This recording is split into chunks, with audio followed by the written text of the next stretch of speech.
went to Toronto.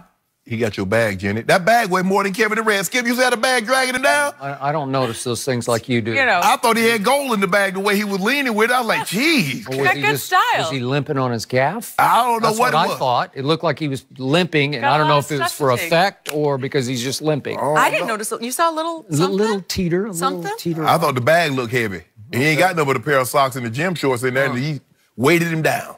But anyway, Skip Bayless. Maybe he's got like gold bars. Kind of gingerly. You're Skip, right, look, yeah. this had become a story. This had become a distraction because it reported that we don't know after they ruled him out. Okay, so you know he's not playing Thursday night.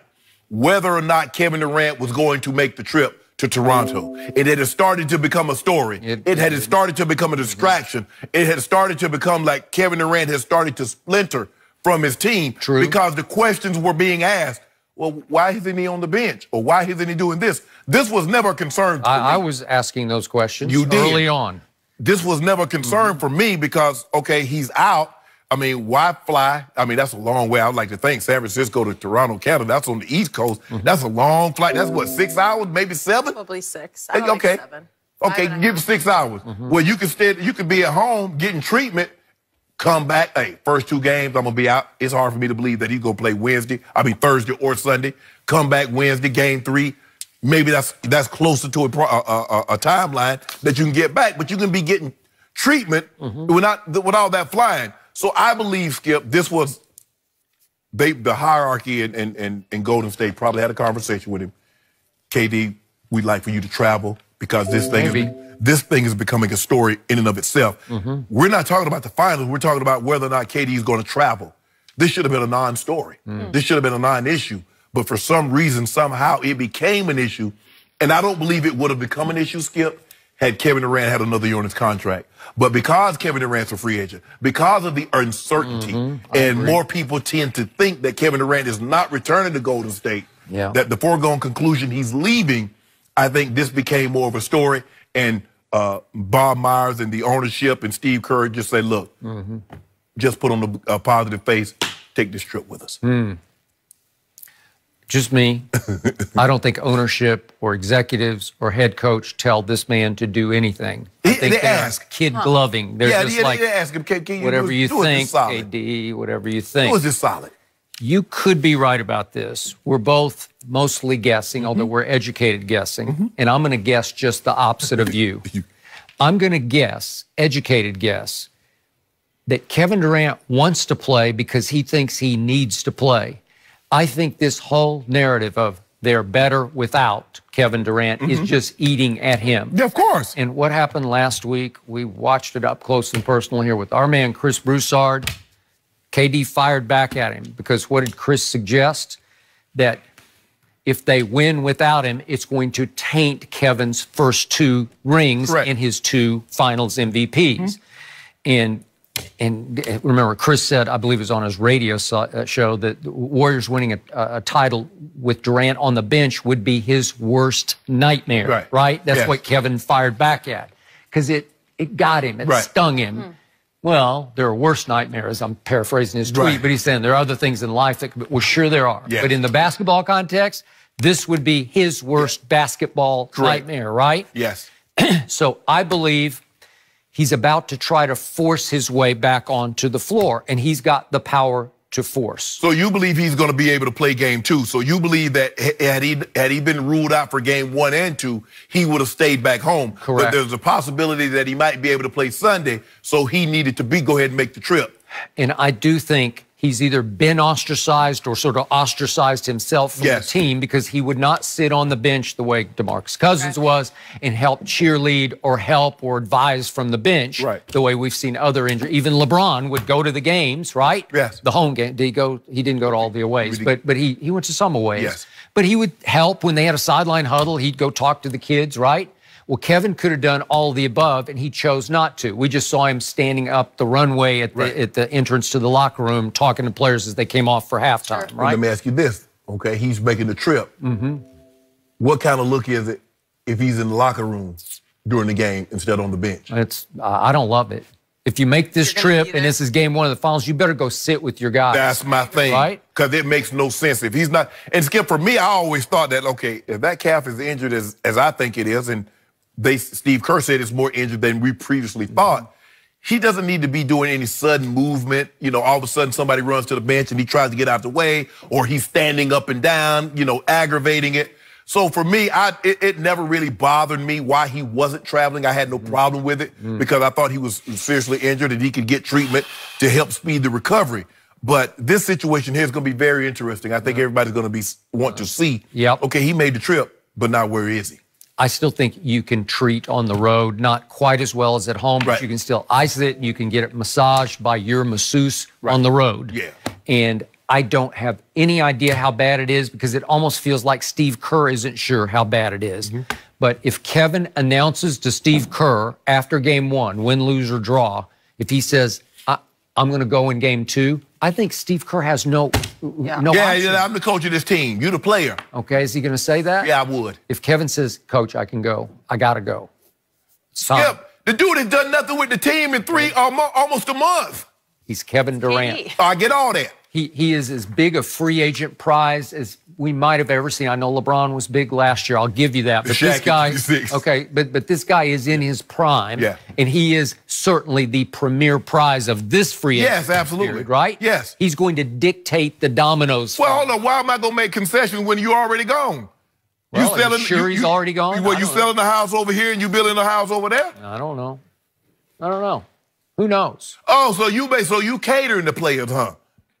I don't know. By the way, Kevin's been living on the San Francisco side, so I don't know if he has. Well, they built the arena. Yeah. So, you know, a lot of players. But he's already been living on the San Francisco side to start with. And he got a place up here. He still got a place out here, I think. Yeah, and yet he had the one in Malibu that went up for sale a week ago, but he's got the one in Hollywood Hills, and I think he still has. Who knows? I'm thinking about what he might wake. Are you going to buy that one? I'm thinking. The Malibu? Thinking about it. Really? Thinking. Really? That might be a little bit too far commute for me. But it's not out of your price range. I think it was like 13 million. Oh, yeah. That's chump change for you. No? I ain't gonna have no furniture. I can't eat anything. I ain't got nothing. Yeah, I ain't got no car. Hey, I gotta take Uber to and from work. I can't have no extra expenses. Oh, no. So here's the bottom line to this discussion. Okay. If worst nightmare would be Steph, Clay, Draymond, and company winning without him, what if he did sort of force his way back onto the floor and into the lineup in the game, and he's going to play 30 minutes, and they lose? Is that not an even worse nightmare? What if they win and then he returns? I don't know if they win the championship, Skip. I don't know how he returns. There's no way he can come back. If they win without him, there's no way he can resign. Well, there's a way he can. No, he can't. Well, he could just. Everybody look at you and say, you alone. You know what they're gonna say? KD, you alone for the ride. Because they won this thing without you, bro.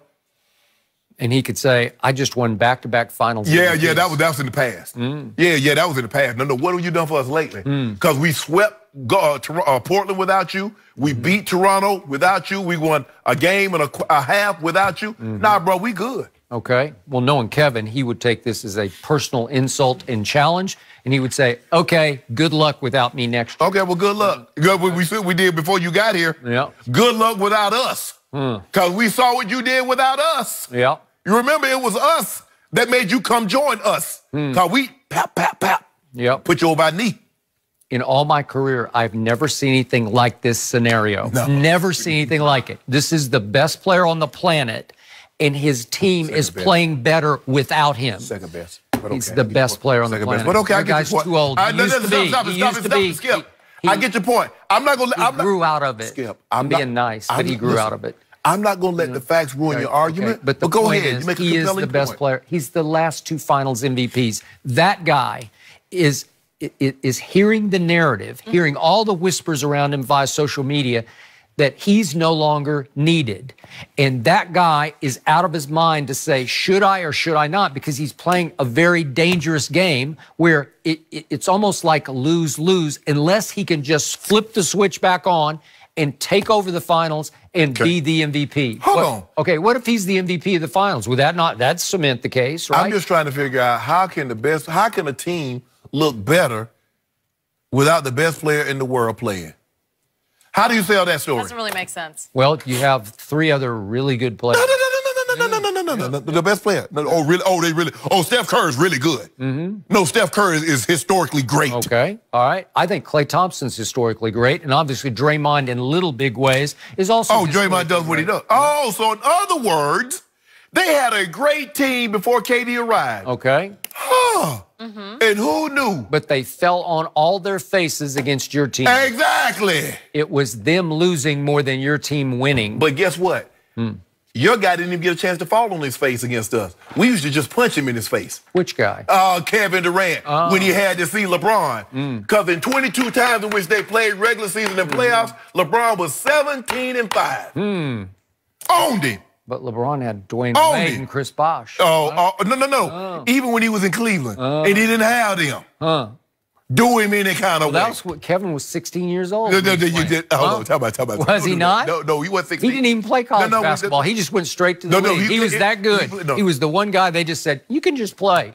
He came out as a sophomore in high school. He started playing. But see, Skip, it was us that toughened him. Oh, okay. That's what LeBron used to do, beat him down. Really? Made him grow up. Well, they had. Ran him to help. The Baby Thunder did make it to the finals. He ran to the San Francisco embassy and seeked asylum. Did he? Because LeBron was beating him down. That's not what. Yeah, it was a sanctuary city over there. That's what happened, Jenny. Beat him down, made him go help. Made him go ask for asylum and get help. Really? And then come back out until he got the 73-9 Warriors on the side. Those were the days LeBron had a closer, Kyrie Irving. He no longer has a closer, and he goes 28 and 27 with the Lakers. He beat the brakes off Kevin Durant without Kyrie. You know that, Skip. He did not. Yes, he did. When KD was in OKC. They're babies, all of them. The Baby Thunder. They were. Oh, no, they babies. And they should have won game 2 to go up 2-0. No, they should. LeBron got away with the foul on the baseline. What he did, it was outrageous. Skip, come on. Well, come on. And then they went home, and Dwayne Wade took over a game. Chalmers took over a game. Mike Miller took over a game. Way to go.